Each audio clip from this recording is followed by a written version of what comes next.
Goeiedag almal. Wanneer ons oor rykdom praat, sien die meeste mense rykdom in suiwer finansiële terme en dink aan geld, hoop note of hope goue munte. Maar die Here God se weergawe van rykdom gaan veel verder as dit. Soveel so dat die kosbare aardse metaal goud as plaveisel in die hemel gebruik word. Openbaring 21 vers 21. En die 12 poorte was 12 parels. Elkeen van die poorte was uit 1 parel. En die straat van die stad was suiwer goud, soos deurskynende glas.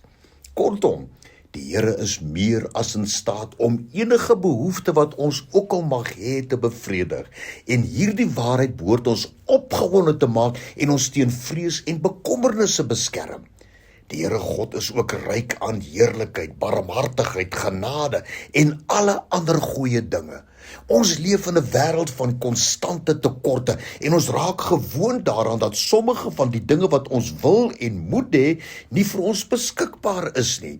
Ons moet onsself aanhoudend daaraan herinner dat die voorraadkamers van God se genade, dit wat ons alles nodig het, sal nooit leeg raak nie. Hy het altyd meer as genoeg om in al ons behoeftes te voorsien.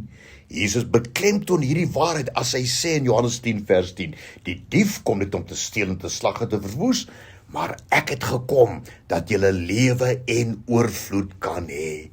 Johannes 15 vers 4 tot 5, bly in my soos ek in julle, net soos die loot geen vrug kan dra van homself, as dit nie in die wynstok bly nie, so julle ook nie as julle nie in my bly nie.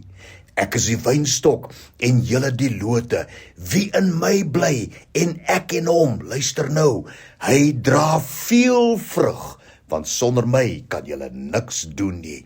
Johannes 15 vers 7 en 8, as julle in my bly en my woorde in julle, sal julle vra net wat julle wil hê, en julle sal dit verkry.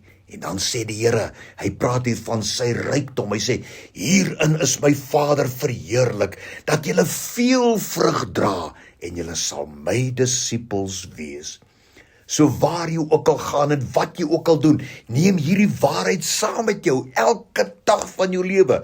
Moet nooit twyfel dat die Here nie in oorvloed aan al jou behoeftes kan voorsien nie.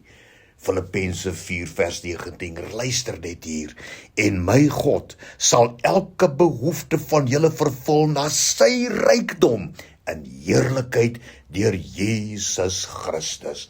Dankie Here, dankie dat U ons Vader is. Ons eer U daarvoor in Jesus naam. Amen.